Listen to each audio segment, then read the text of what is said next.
Hi guys, it's me, ChazzaHD, and welcome to the Japanese Grand Prix weekend preview, race 16 of the 2023 season, and the final race this is in Asia. And of course, for us Europeans, this is going to be a very early start for all of the sessions, and of course, the most important being qualifying the race on Saturday and Sunday.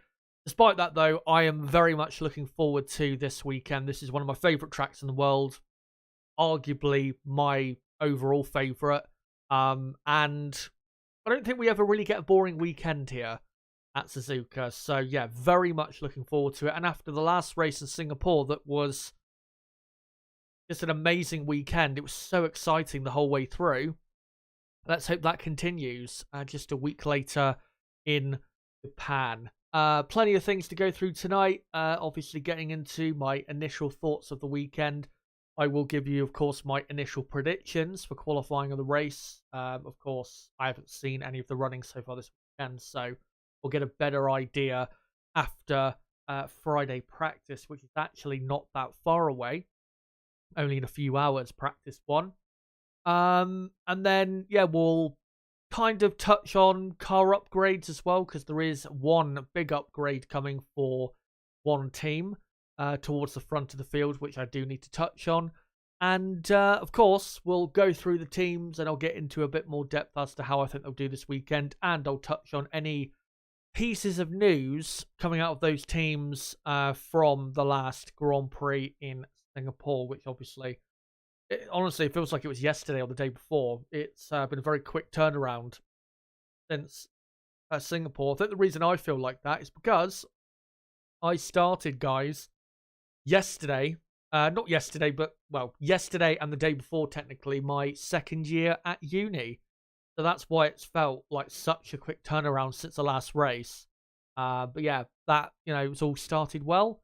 And yeah, let's hope that this Grand Prix can be entertaining enough for me, considering how my sleeping pattern is going to take quite a hit over the next few days. But plenty of content, of course, from me coming your way over the next few days. Of course, I'm doing this stream tonight, but as well, I am doing, in a few hours, a practice 1 watch along and then a practice 2 watch along. So I will be live again in about 7 hours time, I think, and then a couple hours after that I'll be live again for practice 2, and then I'll be doing a qualifying preview tomorrow night, practice 3 qualifying watch along on Saturday morning, and then of course a race watch along on Sunday, and a review of the weekend on Monday as well. So there is so much content coming your way, guys, over the next few days. So yeah, very much looking forward to it. And yeah, hopefully it's an interesting enough weekend to keep us entertained. But just want to say, before I get into things, hope you guys are doing well. And no matter how brutal the time might be when you're watching this Grand Prix, whether it's early morning, middle of the night, no matter what, I hope you're all having as best time as possible, given whatever, part of the world you're in, and obviously what time zone you're in. But yeah, we do have an early morning race in Las Vegas in a couple months' time, but yeah, this one is going to feel, considering we had a normal European timed race a week ago, going to be feel a bit more brutal, this one, compared to how the Las Vegas one will probably feel, because I think there's a 2-week break in between the race before Las Vegas and then the Las Vegas Grand Prix itself. But anyway, let's actually, before I do get into this preview, there is a poll running, as usual, at the top of the live chat, and I've asked you guys the usual question: who will most likely challenge Red Bull this weekend at the Japanese Grand Prix out of Ferrari, Mercedes, McLaren, Aston Martin? Let me know, out of those 4 teams, who is most likely to fight Red Bull this weekend, and I'll get to those results at the end of the stream. But yeah, let's get into things, and let's quickly touch on the championship standings coming out of Singapore. Max Verstappen didn't have a great race weekend, of course, still finished in 5th, which was a pretty good result considering how bad things were looking for quite a while. in that race and is 151 points clear of Sergio Perez, and it is mathematically impossible for Max to win the championship this weekend. I think the earliest point he can win it now is in Qatar, which is in 2 weeks' time. That return to the Lusail International Circuit, I think it's called. So yeah, he can't win it this weekend. Perez is in second. Lewis Hamilton now up to third place after that podium and fastest lap point he got in Singapore. And yeah, would be surprised if Hamilton lost third in the championship. Now, given how that Mercedes car is looking at the minute, and obviously Lewis Hamilton still performing at a very high level. Fernando Alonso in fourth, of course, scored no points in Singapore. Really poor weekend for the Aston Martin team. Carlos Sainz is up to fifth. Not up to fifth, actually. He is still in fifth, but he is a lot closer now on points to Alonso and Hamilton ahead, and definitely the Ferrari drivers could now gain some extra positions before the end of the year, especially with how good Ferrari are looking at the moment. And then you've got Leclerc nearly 20 points behind his teammate. George Russell in seventh. Lando Norris only 12 points behind Russell in 8th place, and then Lance Stroll in 9th, only 2 points ahead of Pierre Gasly in the Alpine. Just to illustrate how bad Lance Stroll's season has been, he's barely at this point in the top 10 of the championship. I think Piastri in 11th in the championship is only 5 points behind Stroll. That's how close Stroll is to falling outside of the top 10, which would be just a clear illustration how bad he's been this year, when, you know, Alonso's up in 4th place and was for quite a while in 3rd place in the championship. So yeah, just incredible by Stroll. And yeah, Pierre Gasly obviously having a 6th place finish last week. Brilliant result for him, and he maintains still his top 10 position in the Drivers' Championship. But most likely that will come to an end either this weekend or in Qatar. You'd think it will come to an end pretty shortly.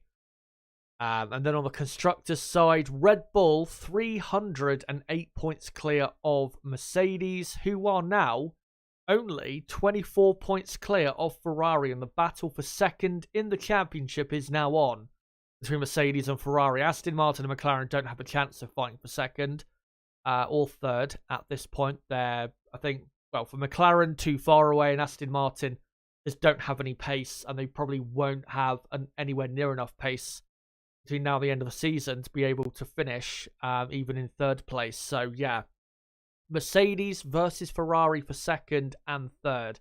We'll see how that goes. McLaren in the battle with Aston Martin. McLaren are only, I think, 78 points behind Aston Martin. So McLaren can definitely catch Aston Martin, there's no doubt about that, but they're still going to have to rely on quite a few things to go their way if they're going to actually finish 4th in the championship, which would be their best result in the constructors since 2021. Alpine are in 6th, 60 points clear of Williams in 7th. Haas are in 8th, 1 point further clear of Alfa Romeo. Brilliant result for Magnussen, grabbing a point from that chaotic Singapore Grand Prix. Then your Alfa Romeo 9th and AlphaTauri 10th, but AlphaTauri scoring 2 points in Singapore, so they're only 5 points away from Alfa Romeo, 7 away from Haas, plus AlphaTauri did show in Singapore that their car is quite a bit quicker now than it was, say, 2 or 3 races ago. So I do think AlphaTauri have a legitimate chance of moving forward in the championship. Let's get into this Grand Prix weekend and look at the circuit itself. Suzuka, what a track it is. The first sector especially is magical. It really, really is. As you go down the pit straight through turn 1, which is really long and quite fast, and then through turn 2, 3, 4, 5, 6, and 7, the S's of Suzuka. And yeah, it is unbelievably satisfying for me to watch a car go through the S's. On board, off board, doesn't matter, here at Suzuka. And I cannot wait, obviously, this weekend to see the cars through there. And then that is the first sector. And in the middle sector, you've got the Degner curves of turn 8 and turn 9. Then you got to the hairpin, turn 10, turn 11. And then you exit that and you have a long on throttle section as you go to the spoon curve, which is quite difficult area of the track. And then you exit spoon curve, and then you have a long on throttle section flat out through 130R, which is technically turn 15. And then you come to the final chicane of turn 16, 17. And then you go through the flat out final corner of 18. And there you go. That is the lap over and done with. So it's a high speed circuit, but the first sector is about, downforce at the end of the day. Now, I couldn't find a sector from a track we've recently been to that is, comparable, really. And that's what makes the first sector at Suzuka that great. I know you could say the middle sector at Silverstone, which I would say, yeah, true. That is similar. Not totally similar, but has the similarities. But because that Grand Prix was so long ago, that's why I'm not using data from that British Grand Prix, because there's been so many upgrades to the cars since then that, the pecking order just looks so much different how it did back then. But there are, a couple of things we can take away from that British Grand Prix weekend. McLaren were very quick and have been since their big upgrade in Austria. They've been very quick, McLaren, in high-speed corners, so I do expect McLaren to be arguably the best team through the first sector. It's going to be very close between them and Red Bull. Williams as well. Really throughout the entire track, Williams should be pretty quick.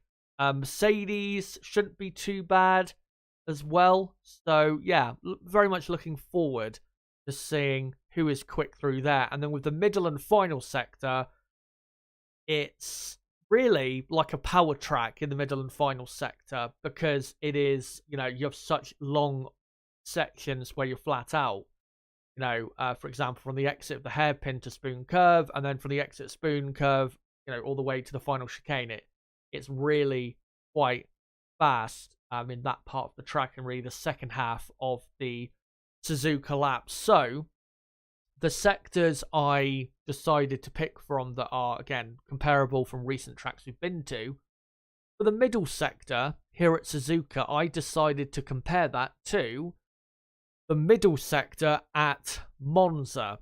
Because at Monza, you do have some important corners through there. You've got the two Lesmos and you've got the chicane as well.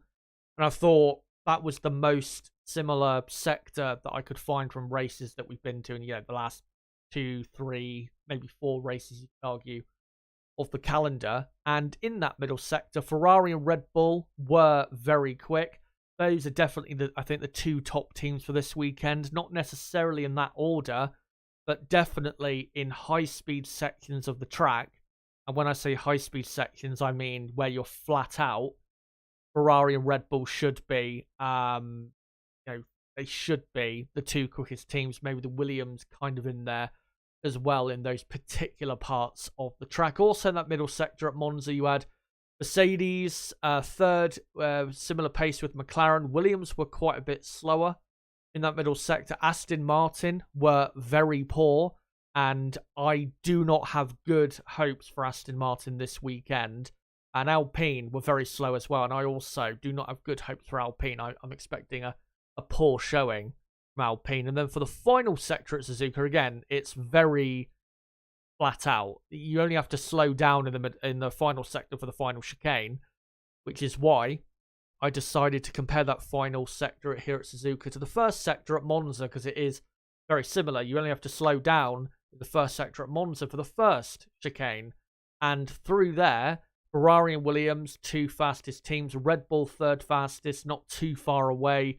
Mercedes' pace was decent. McLaren's was okay. Aston Martin's was okay, considering at high speed they're not really that quick. AlphaTauri didn't do too bad.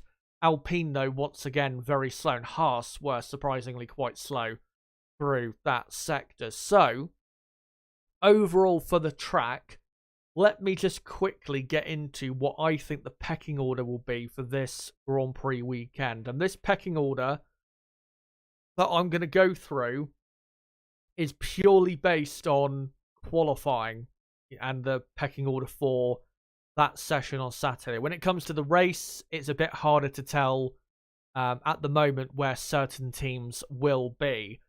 So I've got Red Bull and Ferrari pretty much on the same pace for qualifying. I put Red Bull in first just to be safe, but yeah, really I think Red Bull and Ferrari will be on the exact same pace in qualifying. Third best team, I've got McLaren just ahead of Mercedes, and then the fifth best team, I have got Williams, who I think will be very, very quick this weekend, especially in the hands of Alex Albon, who has been in great form this season. Sixth, I've got Aston Martin. Actually, no, I haven't got Aston Martin. Sixth, for qualifying, I've got Haas, and then Aston Martin in seventh. Eighth is AlphaTauri. Ninth, Alpine. And 10th, Alfa Romeo. I'm pretty confident that Alpine and Alfa Romeo will be the two slowest teams this weekend. But yeah, for Aston Martin, I am not expecting a good weekend at all. This track just doesn't suit their car really that much at all. Plus, in Singapore last week, they should have been very quick there, but they weren't. And they ended up having a horrible performance in the race. So yeah, I've not really got any confidence remaining in the Aston Martin team. So given that's how I think the pecking order will be this weekend, let's get into my initial qualifying and race predictions for the Japanese Grand Prix, just so you guys know how I'm expecting the weekend to go. So in qualifying, I think Max Verstappen will just about take pole position from the very much in form Carlos Sainz in the Ferrari by 100th of a second, something like that. It's going to be very, very close between Verstappen, Sainz and Leclerc, as you can see there in third. And that is really, I think, the main fight for pole position this weekend between two Ferrari drivers and Max Verstappen. Lando Norris, I'm going for in fourth. I think he'll be very quick this weekend, and I think he will be one of the drivers of the weekend, I think. Sergio Perez, I think, will qualify in fifth, with the two Mercedes, sixth and seventh. Alex Albon, eighth. Oscar Piastri, ninth. And then Nico Hülkenberg, 10th. The reason I've gone Piastri in ninth, by the way, is because even though he now has the updated McLaren car that Lando obviously was able to run in Singapore, despite that, Oscar has never raced at Suzuka before, I don't believe. So yeah, it's going to be another learning experience for the Australian, which is why I'm expecting him to be at least 0.2 of a second slower than his teammate. And then yeah, Hülkenberg in P10. That's my prediction for qualifying. And then for the race, I've got Max Verstappen winning by a country mile from Lando Norris in second, Perez just behind in third, and then Carlos Sainz fourth, George Russell fifth, Lewis Hamilton sixth, Charles Leclerc seventh, Oscar Piastri eighth, Alex Albon ninth, just ahead of the Aston Martin, Fernando Alonso in P10. Now, I do need to clarify with Ferrari that I have predicted them to have this pace, and I have not accounted for the upgrade they are bringing this weekend, which I believe is a new floor upgrade, which if it does work for them, they should be a bit quicker probably than I'm expecting. But there is no guarantee, as we saw with McLaren last week with their massive upgrade, there is no guarantee that this upgrade will actually give them an extra, 2-3 tenths of a second. Therefore, I am not accounting for that upgrade when, predicting how quick Ferrari will be this weekend. If that upgrade does work for them, though, then yeah, I think legitimately they've got the pace to lock out the front row and maybe win the race on Sunday. But we'll see, of course, if that upgrade does indeed work. So yeah, that's my qualifying prediction. And then that is my race prediction. But yeah, just to clarify, Ferrari are the only team really that's bringing an upgrade to this weekend's Grand Prix that we've heard of so far. We did hear about this upgrade back at the when was it? I think it was during the summer break actually. we heard about when Ferrari's next big upgrade was coming. They said it was going to be the Japanese Grand Prix at Suzuka. So, here it is. And yeah, we'll see how that works for them. Hopefully it does give them a bit of extra pace. At least 2 or 3 tenths would be a really good gain of speed. And another thing to quickly touch on is Red Bull.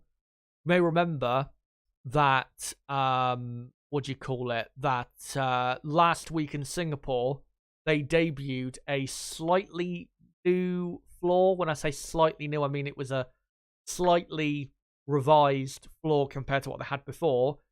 They decided to remove that from practice 3 onwards because of the issues they were having with their car, which they later, after the weekend, they believe now it was purely a setup issue. They don't think it was a problem with, the new technical directive or the floor, the new floor itself.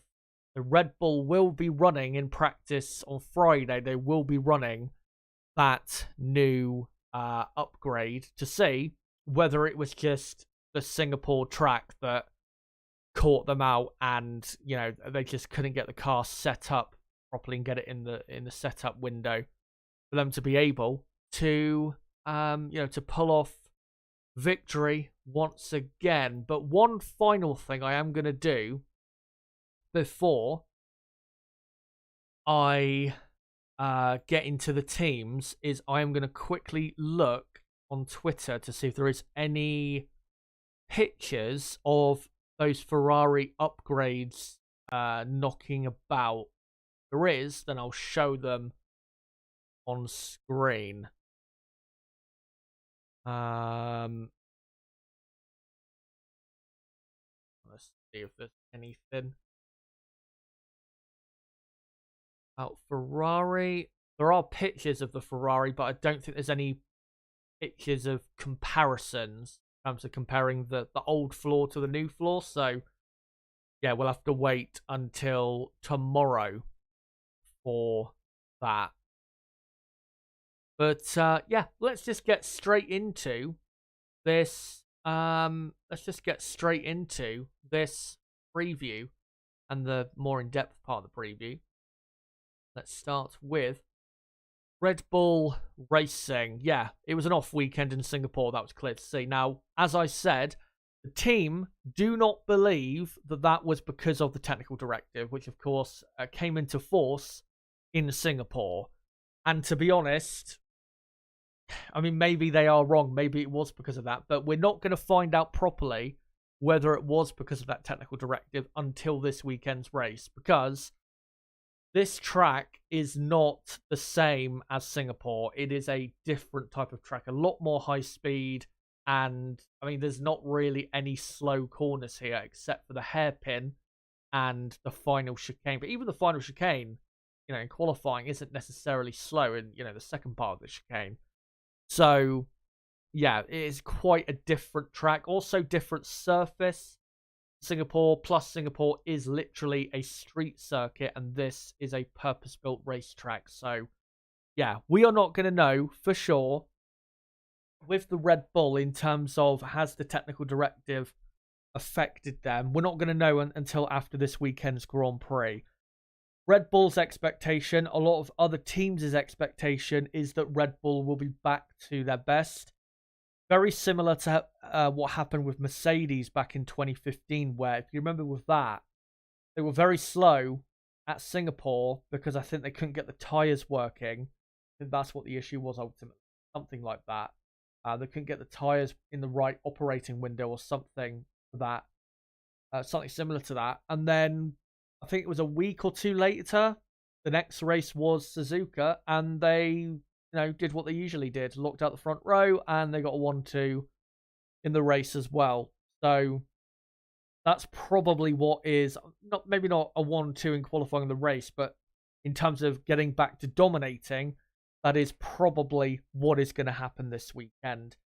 Hopefully not. I would love it if we got another Grand Prix like last week where we get, a proper competitive fight for victory, but until I see evidence that is possible, I can't sit here and say that is going to happen. I mean, we even saw, didn't we, going into the race that even with the long runs from practice that Red Bull still didn't have any pace. So we knew it was a proper issue for Red Bull from all of that data. But yeah, we'll just have to see this weekend whether those issues crop up yet again. And the issues were just no rear end grip. Every time they went through a corner, the rear end every single time was coming round on them. It was very similar to the issues they had at the start of 2020.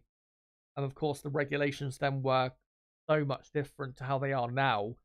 So, you know, they can't really do things similar in terms of, I guess, you know, upgrades and stuff like that to try and fix that if that does continue to be, you know, a proper issue. But yeah, I think they'll be fine this weekend, as my predictions clearly showed a moment ago.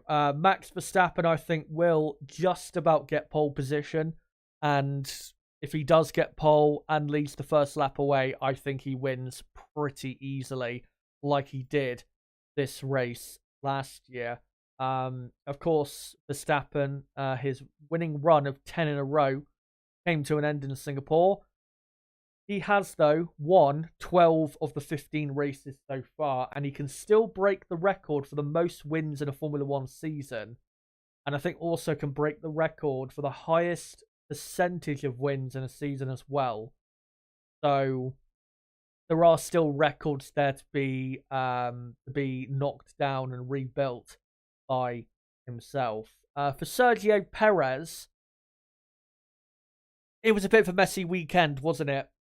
In Singapore. Qualifying, I think we can't really blame that much on him. I know he spun at the end of Q2, but we could see it visually on board the Red Bull car. The handling of the car was horrendous, and I mean, he wasn't that far behind his teammate on the grid, so yeah, I don't think we can give him that much stick, really. But yeah, in the race, his pace was really poor, I thought, given how well Verstappen ended up doing. Perez's pace was, up until that first safety car, he had no pace at all. He was just stuck behind Liam Lawson and was miles away from his teammate Max Verstappen on pace. And then, what do you call it? Had a couple incidents, of course, during the race with Yuki Tsunoda on the first lap, and then Alexander Albon towards the end of the race. Now, the Albon incident, Perez clearly deserved to get the 5-second penalty that he got. Unfortunately, he was so far ahead of 9th place Lawson, he didn't lose anything from it, which is, yeah, I mean, you can let me know in the chat what you think of that. He deserved the penalty. He just dive-bombed Albon when there was no chance of him cleanly overtaking and just punted Albon off the track, which was a shame because Albon was probably going to finish in the points, even if it was just 10th. So yeah, that was a shame that Perez, you know, did that to him. And then with the Tsunoda incident, I have seen a lot of people saying that Perez should have got a penalty for that, but I will admit it is a lot more 50-50, that incident for me. I wouldn't be surprised, and I would understand if, you know, a penalty was given for him, you know, for that collision. But with that incident, I think it's a lot more arguable in terms of not giving him a penalty, because he did have quite a bit of his car up the inside of Tsunoda quite a bit before the apex of I think, was it turn 5? And the reason the collision happened is because I think really Tsunoda, rightfully or wrongly, he didn't see Perez on his inside. He wasn't looking in his mirrors at that particular point. Now, maybe you can argue that he should have been. Maybe you could argue that he was right not to because Perez came from so far back. Again, that's a debate you can have. But again, I thought that was a bit more of a 50-50 than the Albon one, which was a clear slam dunk penalty. But yeah, poor race from Perez. Let's hope this weekend we can see better. My prediction for him is 5th in qualifying, 3rd in the race. I think that would be a pretty, not good weekend, but I think that would be mostly what Red Bull would be expecting from him. Of course, if he can complete a 1-2 for the team on Sunday, that would be, you know, great. But yeah, I think 5th in qualifying, 3rd in the race sounds about right for where he has been at the moment, compared to Verstappen on pace and just how he's performing in general compared to the rest of the field. So yeah, that's how I think Red Bull will get on, and it will be straight back to business for the Milton Keynes based outfit. Mercedes Benz, let's go on to them. What a crazy Singapore Grand Prix they had. They could have won the Singapore Grand Prix. Maybe they could have won it if this man, Lewis Hamilton, was the first driver, in that quartet at the end of the race. Let me clear my throat there because I gave out. Yeah, if Lewis Hamilton was the driver ahead in that battle at Mercedes, maybe, because Hamilton did prove that he was quicker than Russell in that final stint when they both pit under the virtual safety car. Hamilton was definitely quicker, but would Hamilton have won the Singapore Grand Prix instead of Russell? I'm not sure that he would have. I think maybe he would have got up to second on the final lap, say, but I'm not sure necessarily he would have won the race. I think Carlos Sainz's tactic of slowing up and allowing Norris deliberately to get DRS, I think that would have been still too much for Hamilton to overcome, even with his extra pace compared to Russell. But I mean, yeah, still the pace from Mercedes was very good. The result they were heading for until George Russell crashed, and it was a poor mistake from Russell, for which he clearly deservedly blamed himself. He was actually, Ted Kravitz reported this after the race in Singapore, he was actually in tears, Russell, because he came back in apparently to the paddock wearing sunglasses, and apparently was in tears and was blaming himself for the mistake, and said apparently, quote, what was the quote that Ted Kravitz had? I think it was something like Russell saying, that he made a rookie's mistake or something like that. It was like, what am I, a fucking rookie? It was some sort of something along those lines from Russell, and yeah, he was absolutely fair to criticize himself in that way, because it was a rookie's mistake. He wasn't going to pass Norris for second, but third was right there on the table. That was going to be a very important result for Mercedes, given how good Ferrari's result ended up being, and he still needed to secure the points for the team, given how well Ferrari are doing right now and how they're catching Mercedes from behind. So yeah, disappointing for Russell. Ruined what was a great weekend from him. It really, really was. But yeah, coming into this particular Grand Prix, I don't think their pace is going to be amazing, but I think they'll have decent pace through the weekend. I think they'll be most competitive with McLaren this weekend. I don't think they'll be, in qualifying at least, fighting on the same level as Red Bull and Ferrari. I just don't think they've got a car as good for this track over a single lap as those two teams do. But yeah, McLaren is the team mainly they'll be fighting, because I think the first sector, McLaren will be faster than them.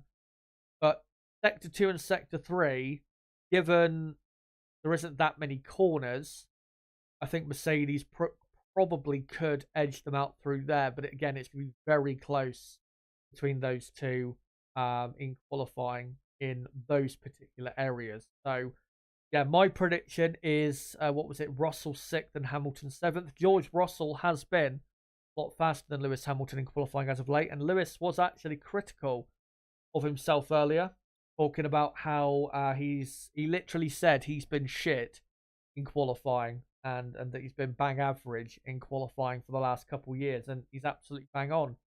He's not been as consistently great as he used to be over a single lap. There are still, there's still shades of that, what we saw at his peak, but he's not doing it as consistently well as when he was at his peak.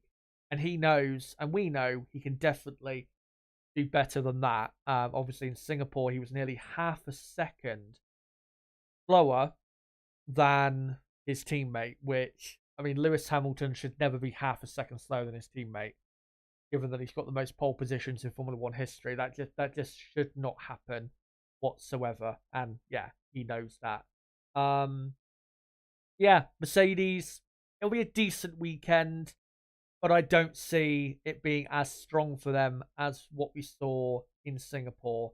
And I think Singapore, the track layout definitely suited their car better than what we will see this weekend. This weekend it's a bit too high speed for them to fight legitimately for obviously the win, but even strong way for the podium this weekend. So yeah, not expecting anything special from the Mercedes-Benz team. Next up though, let's go on to the Scuderia Ferrari team, who in Singapore took their first win in 14 months. What a win it was as well. Carlos Sainz, one of the drives of the season from him. What a weekend it was. He was absolutely on fire the whole weekend. It was as close to perfect as it could have been. He managed everything so well. He even was saying on the radio how well he could manage things and how well he was managing things as well. And yeah, we could visually see it during the race. He really looked after Ferrari's race there and was the reason Ferrari got the win. It wasn't because, or purely because, Ferrari had the quickest car. It wasn't, a brilliant race strategy that got him the win. I know there's not too many of those knocking around at Scuderia, brilliant race strategies. But yeah, the win, I think, is purely down to him because Leclerc, who normally you would expect to be the quicker Ferrari driver, just wasn't on it in Singapore. He wasn't having his best weekend. His pace, it wasn't terrible or bad, but it wasn't peak Charles Leclerc. And Carlos had to deliver the lap he did in qualifying and the performance he did in the race to earn that win for the team. So yeah, brilliant performance by Carlos Sainz. Coming into this weekend though, again, their chances of winning yet again, the second week in a row, is purely dependent on this upgrade they're bringing, the new floor, and probably it'll be a slight side pod upgrade as well for the team. And yeah, it all comes down to how much they improve from that particular upgrade. If they can gain again at least 2-3 tenths of a second and maybe lock out the front row in qualifying, and I think they've got a legitimate chance of winning on Sunday. Still don't think they would win on Sunday because I think it's going to be a lot harder to hold the others back if Ferrari are still having issues with, their race pace and looking after their tyres, which they were to a degree in Singapore, but it wasn't as bad as it has been at other races, which was quite a surprise from them. That's something to look out for, and if that continues, that better management from the Scuderia. Yeah, so it all comes down to that, and that's why I'm very much interested in the practice sessions, because if we see immediately Ferrari not only quickest in practice, but getting a 1-2 in all of the sessions by a pretty comfortable margin of, I don't know, 3-4 tenths of a second, then I think that clearly points to their upgrade working. So yeah, very curious to see how they get on and how that, works out for them. Of course, in practice, compared to Red Bull, we're not going to truly know probably until qualifying, how they compare to them, because Red Bull, as we know, don't tend to push that hard in practice. So yeah, that's going to kind of skew things, I think, leading up to qualifying. But yeah, very much interested to see how that upgrade works for the team.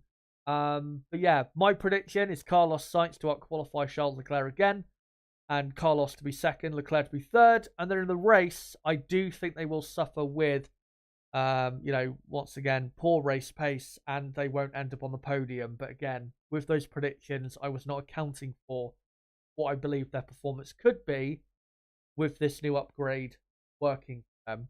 So, yeah, we will see what happens with that. I think my race prediction was what? Sainz to finish 4th and Leclerc to finish in 7th place, which would not be a great result, but yeah, it wouldn't be really out of form for Ferrari this season.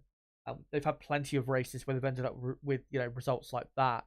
So yeah, it wouldn't be the end of the world necessarily, but yeah, very, very interested to see how this weekend goes for the team, given how well they've been performing as of late. Right, let's now go on to Aston Martin. Not much to say about them, unfortunately. In Singapore, they were terrible. Their pace in qualifying even was not that good. They weren't a front-running team in Singapore. I mean, we even saw it in the race before Fernando started complaining about the car being undrivable. They were racing Alpine. Esteban Ocon was right behind Alonso for a lot of the first stint, and then, of course, pulled off an amazing move on Alonso as well. So, yeah, just so disappointing because I think I might have said it going into the Singapore weekend that given that it was that track layout, how many races we've got until now on the end of the season, it was really Aston Martin's best chance at a podium or even a race win between now and the end of the season. And I really had my hopes were quite high for the team going into the weekend, and then they were so disappointing, weren't they? Alonso only 7th in qualifying, weren't even ahead of the 2 Haases, and then he finished last of all the runners. I know he had problems with the car, possible brake issues, but yeah, it was just so disappointing. And yeah, going forward, if you look at the tracks we've got remaining on the calendar, I mean, where do Aston Martin pick up a podium? Where does it happen? We know at high-speed circuits, their car just isn't quick. This is a high-speed track. The next one in Qatar is not as high-speed, but it's still high-speed. Maybe they'll do well there in the race because of the high levels of tyre wear we're probably going to see. And then maybe at the US Grand Prix at Texas, they might be decent there. Mexico, probably their best chance of a podium between now and the end of the season, given the nature of that Grand Prix.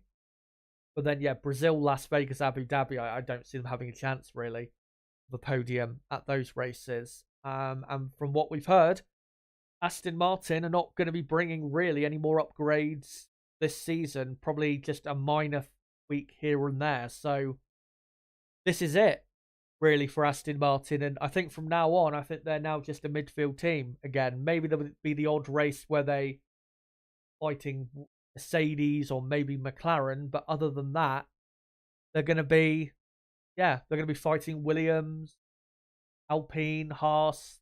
Those are the teams they're going to be also fighting, and it's just so disappointing because at the start of the year they were legitimately the second best team in Formula One up until race 8-9 of the season, and then since then, except for a couple races, they've been this midfield level of a team, and have just gone back really to what they were like at the end of 2022. So yeah, just so disappointing.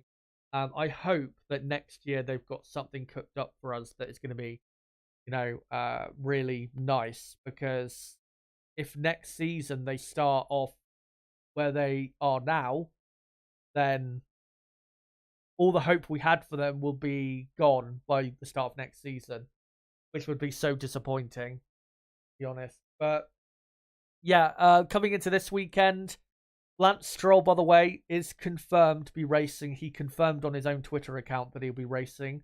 A bit weird that he posted on Twitter, I've got to say, because I don't think he ever posts on Twitter as Lance. But yeah, he said he was racing, and it's confirmed by the team as well that he is. racing this weekend. Fernando Alonso, though, is the team's best hope, as we know. The car, though, is not going to be quick around this track with it being so high speed. They're not going to be as quick as Williams at all, I think, in qualifying. I think Williams have definitely got a faster car for qualifying.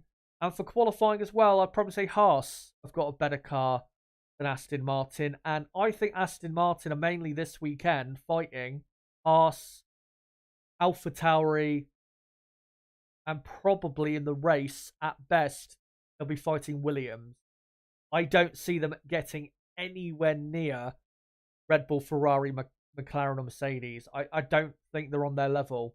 I just don't think they're anywhere near close, especially around a track like this. So, yeah, disappointing, but that's where they are right now. And they are very much under threat in the championship from the McLaren team, who had pretty good bounce back race in Singapore. Lando Norris finishing in second, Oscar Piastri, big shout out to him, finishing 7th after starting 17th. And of course, in Singapore, it was his first ever Singapore Grand Prix, and he did not have the upgraded McLaren like Lando had in Singapore. So yeah, great drive from Oscar. And yeah, this weekend, I think McLaren will be pretty quick. Maybe not noticeably quicker than what we saw in Singapore. I mean, my prediction, as you saw, I've got Lando qualifying in the same position he was in Singapore, which is a 4th place. Oscar Piastri, I don't think it's going to have that great of a weekend because, again, it's another learning experience for him because he's never raced at this track before. So, you know, there's that to contend with. But overall for McLaren, I think at worst, they will be the 3rd best team this weekend, just ahead of the Mercedes team. And I think the reason they'll be faster than Mercedes overall, because in the first sector, I think McLaren will have just a bit too much pace compared to the Mercedes Works team. But overall, in qualifying, they won't have the pace of Red Bull and Ferrari. But because of Ferrari's race pace issues and McLaren, as we saw even in Singapore, their race pace is usually quite strong. I think McLaren will be pretty strong in the race. And Lando Norris, I think, will finish in 2nd and take his first podium at Suzuka, with Oscar Piastri finishing down in 8th. And if my prediction for the race was to come true, that would be, 22 points for McLaren overall, 2nd and 8th. Of course, that's, without getting a fastest lap point. And Aston Martin, if they were to finish where I predicted them to be, which was, I think, 10th, with Alonso, then that'd be a 21-point gain for McLaren. And the gap at the minute between McLaren and Aston Martin, I believe, is 78 points. So that would be a very good gain of points. Then going into the final, 6 races, I think, of the season after this weekend's race is completed. So, yeah, if they can try and have that type of point gain on Aston Martin, then even if it's not the best result they possibly could have got, it's not a disaster. Because really, I mean, yeah, a few more podiums this season would be great, and maybe even a race win if that's achievable for them. But the real aim for the rest of the year has got to be to finish 4th in the championship. And if they can do that, then it's a very good season for the McLaren team. Because I think finishing 5th for them, it wouldn't really represent just how great of a turnaround this season has been, finishing in 5th. Because at the end of the day, they finished 5th last year in the championship. So at least finishing in 4th would represent clear progression from last year, when last year, clearly, they regressed compared to 2021. So, yeah, let's hope McLaren have a strong weekend, and definitely watch out for Lando Norris. I think he'll be one of the drivers of the weekend, and very quick through practice and especially qualifying. But let me now go back to these pictures. And actually, before I come on to your comments in the live chat, make sure to keep posting them, by the way. Let me just quickly get into the next 2 live streams on the channel. So, I will be doing a watch along, guys, for practice 1 and practice 2. Both of those sessions are only in a few hours' time. Practice 1 begins in how many hours? I think 6.5 hours from now. And my stream will be going live in about 6.5 hours for practice 1. And then once that stream ends at 4:45 a.m. UK time, I'll be live again a couple hours later for practice 2. And then obviously we'll watch along that session. And then it'll be live on Friday night for the qualifying preview. So plenty of content coming your way. Make sure to subscribe for more content if you want to keep up to date with the Japanese Grand Prix weekend. And yeah, in a few hours' time, I will be live at 3:15 a.m. UK time for practice 1 until 4:45 a.m. and then live again at 6:45 a.m. UK time for practice 2, where I'll be live until 8:15 a.m. So yeah, hope you guys can join me for that in a few hours' time. Yeah, if you are new to the channel, don't forget to subscribe for more content like this. And for everyone watching right now, make sure to smash that like button. We're currently on 19 likes. Let's try and get up to 25 plus likes if we can before the end of the stream.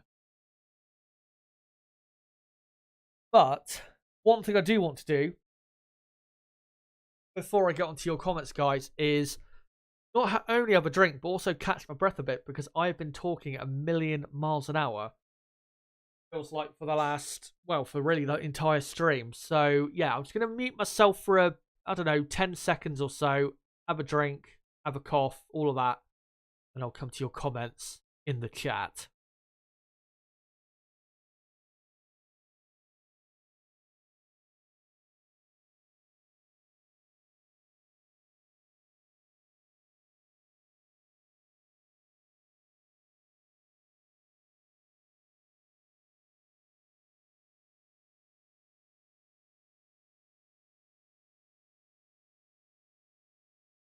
All right, that's a bit better.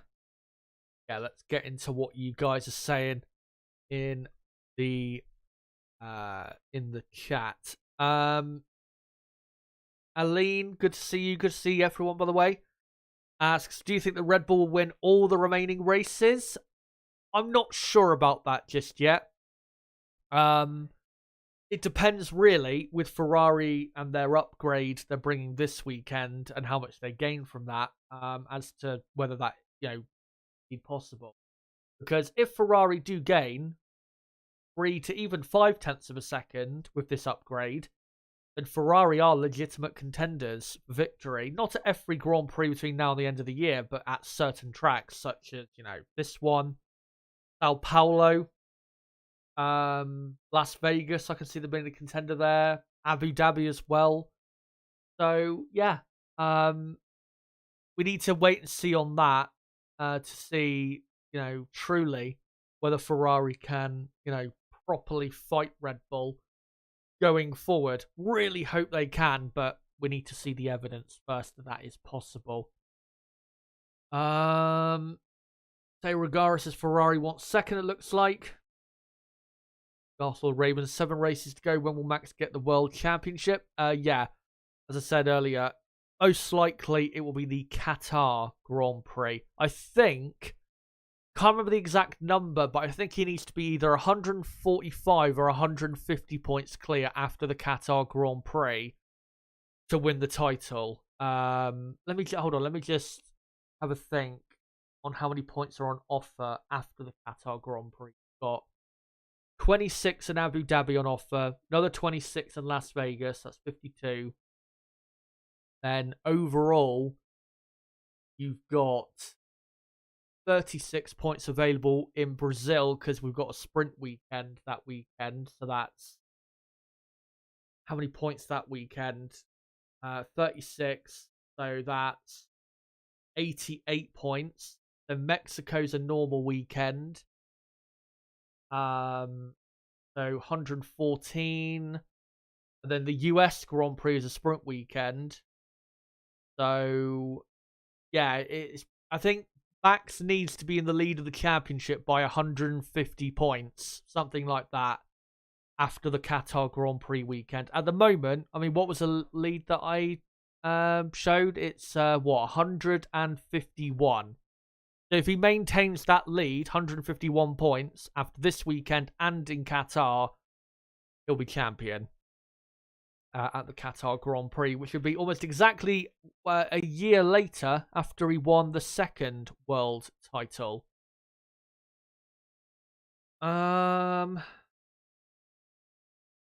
Bristol Racing says Williams would be heading for 50 points with a better lineup. True, absolutely true. Not only that, I think Williams could, if they had, I don't know, a driver as good as Albon alongside Albon at that team. If they had that, I think Williams could legitimately overtake Alpine in the championship, because Alpine have mostly been quite shit in the second half of this season. Williams have been consistently a lot better. So, yeah, I think that would be possible. But, yeah, they've got Logan Sargent in the car, and obviously they're 60 points behind with 7 races to go, and that it's just not possible for Williams to overtake Alpine. I don't think they'll be that far away, though. Probably only 40 to 50 points between the two teams. I expect Williams to be pretty quick for the rest of the year now. There's not really any more tracks on the calendar where I think they'll be, dramatically slow like they were maybe in Singapore, you could argue. Regardless, the thing is, Ferrari finally look like they understand their car. They've outscored Aston 8 out of the last 12 rounds, and Mercedes all of the last 3. Yeah, Ferrari definitely have a better understanding now. I think they're, I guess either technical director, Enrico Cardile or Cardile. I don't know how to pronounce exactly the final name. Yeah, I think he said back in Zandvoort a few weeks ago that they finally have an understanding of the car and why it's bad. So, yeah. Darth Lord Raven, why did Russell do such a stupid rookie mistake by hitting the wall? Concentration loss? Probably. I mean, you have to remember, and this is not an excuse, because, I mean, all the other drivers were able, who finished the race, they were able to not do what, Russell did. It's a very physically and mentally demanding race, so it's always more likely to happen in Singapore. That's why we've seen other drivers have surprising accidents. Lewis Hamilton, for example, had a crash during the race last year in Singapore. Verstappen had a big lockup. Russell had a couple incidents last year as well. We saw, other big drivers in the past have incidents. And again, it is very tough mentally and physically, the Singapore Grand Prix. And that's what makes it such a great spectacle, because of how tough it is on the teams, the cars, and the drivers. As operates on Japanese time anyway, it's normal for him. Well, saying that, because I've been at uni yesterday and the day before, my sleeping pattern isn't quite back to how it normally is. So these streams I'm going to do in a few hours' time will actually put it back to a lot more so how it is normally. And will allow me to get into the proper, I guess, Japan time zone. Kofi Dixon says, I believe Mercedes will take second place in the Constructors. Yeah, at the minute, I would still say Mercedes probably most likely to take second. But yeah, I think very much are not thinking, but our expectations of who could finish second could definitely be different after this weekend and after we see how Ferrari's new upgrade works or doesn't work.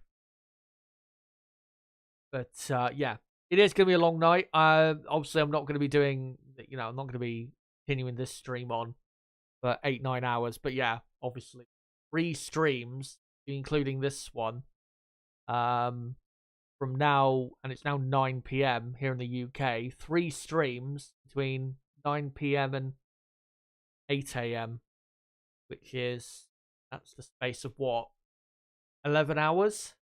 I mean, I've done it before. Remember, what was it? I think it was this race 4 years ago. I did qualifying watch along, a qualifying review, and a race watch along, all in the space of about 8-9 hours. So I've done it before, and it shouldn't be as hard as that time, because obviously that was two really stressful sessions compared to we're doing practice watch alongs this time as the main qualifying and race stream, more stressful because of just how much more important it is.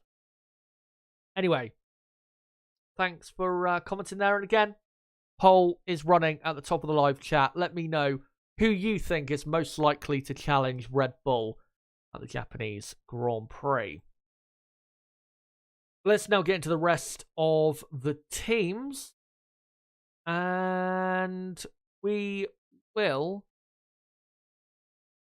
start for the midfield, or more so the midfield, going into Alpine. Good result for Alpine. Pierre Gasly finishing in 6th place. It should have been better, though, because Esteban Ocon was having a brilliant race weekend. He was going to finish in 6th place. And 6th and 7th for Alpine would have been a really great result, considering how bad the second half of this year has been most of the time. I know, of course, they're on the podium in Holland, but that was kind of a freak result for the team, given how they've just been for a lot of this season. So, yeah, such a shame that, again, poor reliability costing them once again in the last few years. But, yeah, after that weekend, they now come here to Suzuka, where I am expecting them to be quite a bit slower. We saw at Monza, and we have seen at other tracks as well, that their performance at high-speed circuits, more so high-speed circuits, is just not as strong. This car is at its best when they're around a street circuit or a track that is street circuit-like. That's what they love the most, do Alpine. And this track, I mean, yeah, the first sector is a bit street circuit-ish in terms of how tight the track is and the windiness, but after that, it's very open and high speed. And as we know, they have the weakest power unit on the grid, and that does severely compromise their weekend. And that's why I've got them as one of the 2 slowest teams this weekend at Suzuka. So, yeah, I think they'll have a pretty poor weekend, and I think they're going to have to rely really, on rain for this weekend for them to be able to do anything. Talking of rain, though, let me quickly have a look at the weather for this weekend. I've had a look at it a couple times, and it's appeared to be mostly dry. But let me have a further look. So, have a look for when the session getting underway practice. So, Friday practice, we could get some rain. It won't be a ton of rain, though. Probably just be some showers here and there. It won't just completely destroy the day. And then Saturday, I go across to Saturday, looking at where Suzuka is in Japan, looks like it's going to be dry and probably overcast.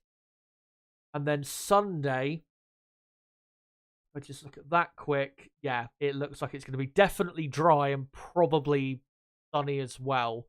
And probably, or actually it's going to be cooler than it is on Friday, most likely. So, yeah.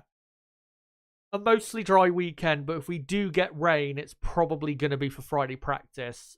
Qualifying day and race day should be fine, unless we get a dramatic turn in the weather. But anyway, let's go through the final few teams. Williams, yeah, Singapore could have been better. Not really their fault as to why it wasn't better. It was because of Sergio Perez's absurd dive bomb on Alex Albon. And yeah, that's why at the end of the day, Albon did not finish in the points, which was sad. But he comes to this Grand Prix. definitely looking a bit more confident, I think, about the team's chances, because this track does just their car a lot better than Singapore, with it being for one, a purpose-built racetrack, and as well a lot higher speed of a track as well. I think 100% they will have one of the top 5 best cars here, at least in qualifying, maybe even the race as well. That's how confident I am that they will be having a good weekend, and that's why I've got Alex Albon qualifying in 8th and finishing in 9th. And I think that would be not a spectacular weekend necessarily, but it would still be a very good weekend for the Williams team. Logan Sargent, as we know, he's what do you call it? He's miles off his teammate in terms of pace. We saw that in Singapore. We've seen it in every race basically this season, and it's going to happen once again here, especially given the fact he's never raced here before. So yeah, Logan probably will, if he does get through to Q2, he doesn't get anywhere near Q3, I think, in the end. But yeah, Alex Albon once again will be the one flying the colours for Williams, and will be probably finishing in the top 10 in most of the sessions this weekend, and definitely qualifying and the race. One thing though, in terms of news, I did want to touch on quickly, if we go back to McLaren, is with Oscar Piastri. Oscar Piastri, it was announced a few hours ago that he has, with McLaren, they have extended his contract at McLaren until the end of 2026. Very good decision, in my opinion, from Oscar, because clearly McLaren like him a lot, and given how McLaren are performing at the moment, I don't think there's any reason really to leave. But the one thing that is great is that if he is looking to go to a team in the future where he could be the number one option, if he's not able to be that for McLaren, when we get to the next era of Formula One, the new era in 2026, he now has the ability to look at how F1's performing, who has the best power units, or who has the best cars, and he has the ability then to better understand for the next few years after 2026 where he probably should be if he wants to go and win races, world championships, etc. So great decision by Oscar. We'll see whether he can try and snatch away the team leadership away from Lando Norris. It's going to be incredibly hard to do. Don't think he will do it, but he's definitely got the talent to do it, has Oscar. But yeah, great decision to stick with McLaren, and McLaren are now all sorted with their driver lineup until the end of 2025. Of course, Lando, his contract comes to an end at the end of 2025. We'll see if he extends his contract. Of course, it is dependent on what goes on at other teams. Mercedes, they've got their 2 drivers under contract until the end of 2025. Maybe Lando will replace one of the Mercedes drivers for 2026. We'll see. Obviously, there's rumours about Lando going to Red Bull, which I still don't think is going to happen. Maybe even Lando Norris will end up at Aston Martin. All depends on how certain teams are performing at the end of the day. So yeah, we will see on that. But the reason I wanted to touch on that is because, even though I've not got a picture of him on screen, or have I? Well, technically I do here. Logan Sargent, it is believed, is going to keep his seat for next season, which I am very much disappointed by, because he's not performed well enough this season to deserve another year, in my view. I know people will say, oh, but he's a rookie, but just because you're a rookie, and as we've seen with Liam Lawson, doesn't mean you are incapable of great results. We've seen this year with Lawson and Piastri that even as a rookie, you are still capable of putting in some great performances and picking up very important points for your team. Sargent hasn't done that. He's been absolutely hammered this season.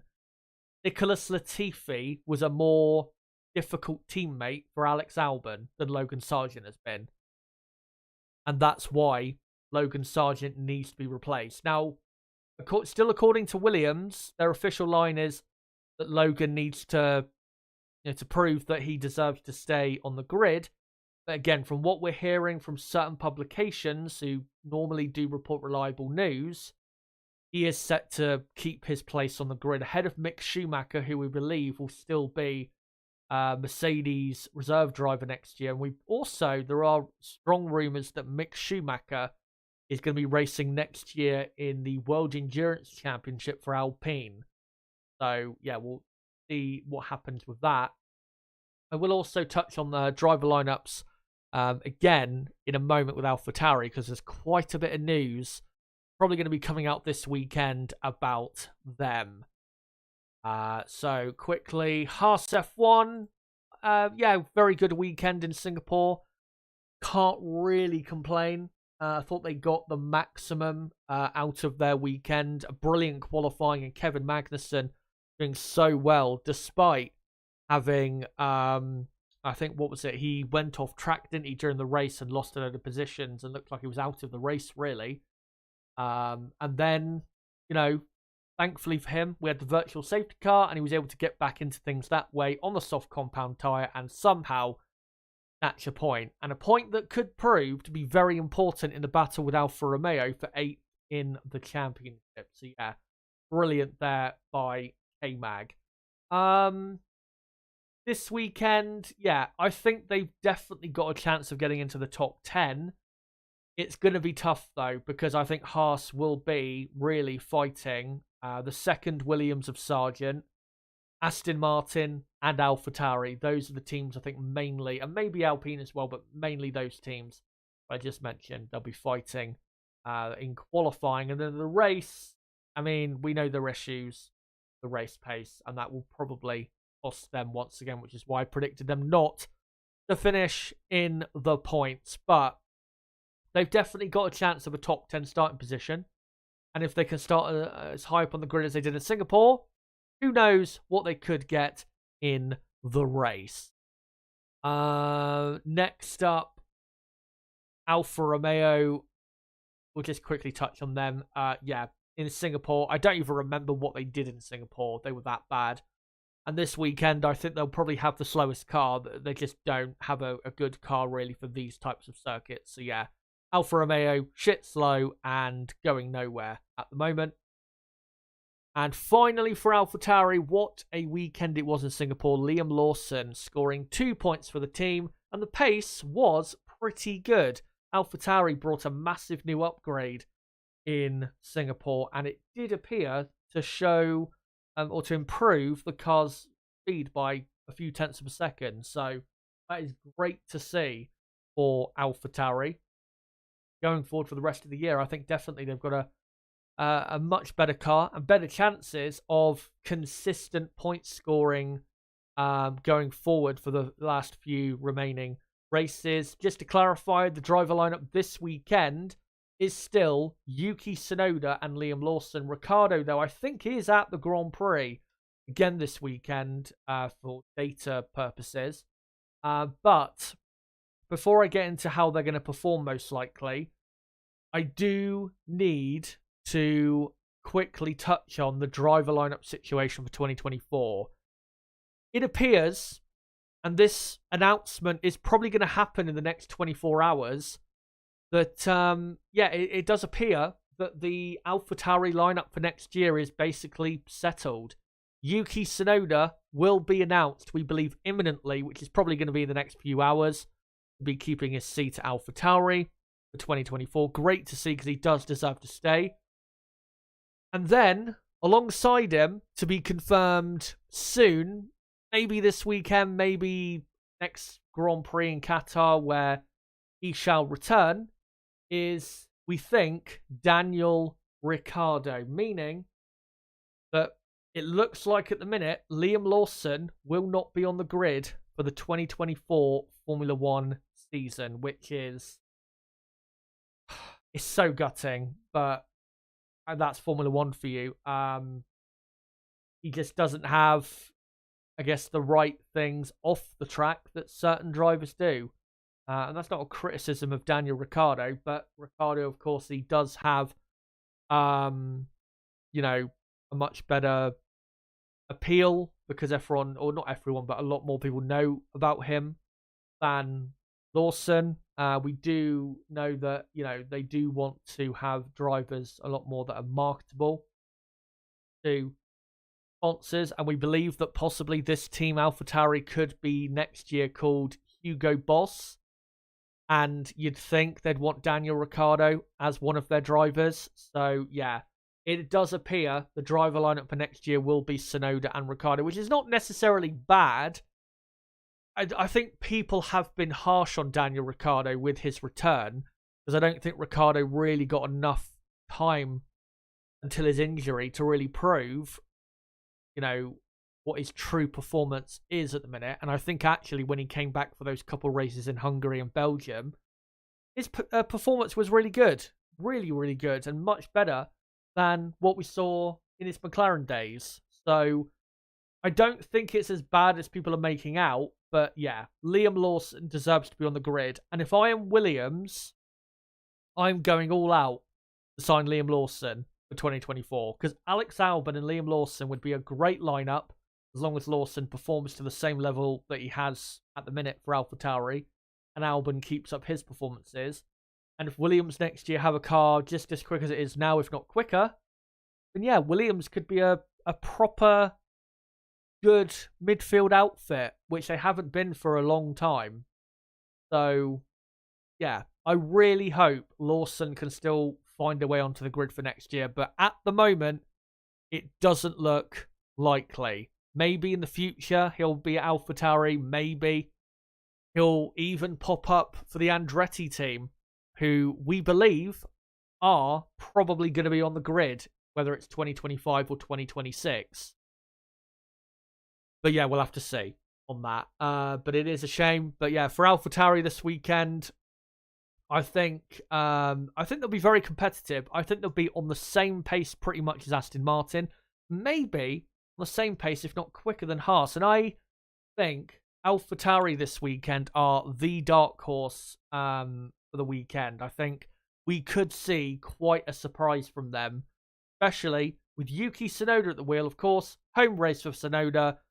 Let's hope he can have a good one for the adoring public. And it would be very nice to see Tsunoda up in the top 10 again, like he's been a few times in 2023. But there you go, guys. That is my weekend preview for the 2023 Japanese Grand Prix. Let me read out a few more comments and then we'll get to finishing up the poll by the or in a moment for the end of the stream. Seirugara says, if Red Bull outscore Mercedes and Ferrari don't get more than 24 points over Red Bull, then Red Bull will win the Constructors' Championship and take their 6th Constructors' title. Yeah. Technically is possible, but most likely it's not going to happen this weekend. Yeah.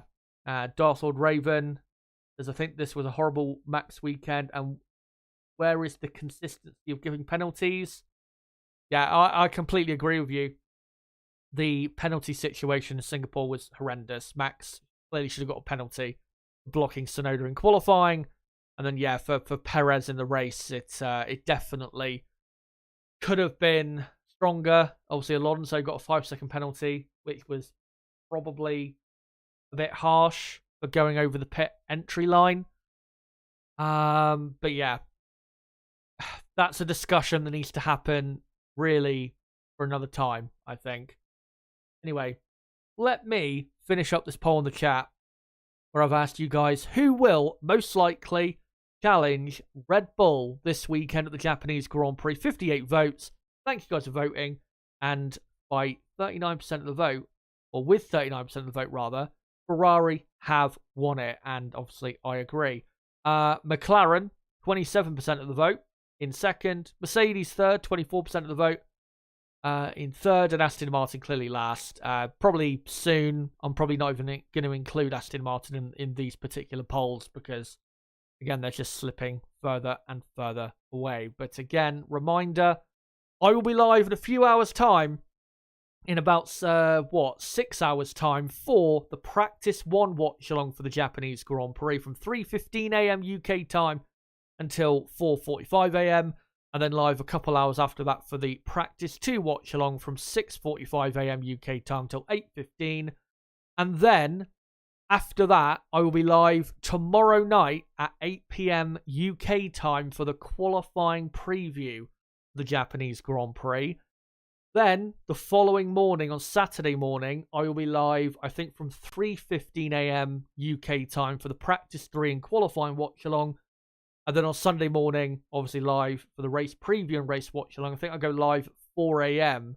UK time for the race preview and for that race stream in general. And then Monday, I'll be live on Monday night at 8 p.m. UK time. So yeah, plenty of streams and plenty of content coming your way on the channel. So if you are new and you want to keep up to date with everything going on this weekend in Japan, make sure to subscribe to the channel for really constant updates. And before you go, make sure to smash that like button. We're currently on 25 likes. Let's try and get up to 30 plus if we can.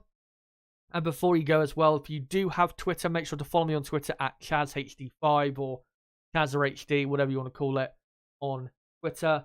And also link in the chat and down below in the description for my Discord server if you want to join our growing community here on this part of the F1 community and the internet. And obviously the Discord is great for notifications for my videos, streams, and just in general is great for notifications when it comes to channel updates, as well as to when I'm going to be doing certain stuff and if there are any issues at any point along the way. But guys, that's it for the weekend preview, and until my practice 1 watch along in about 6 hours time, 3:15 a.m. UK time, make sure, if you can bear to join me for that one. Until then guys, it has been me, ChazerHD. Goodbye.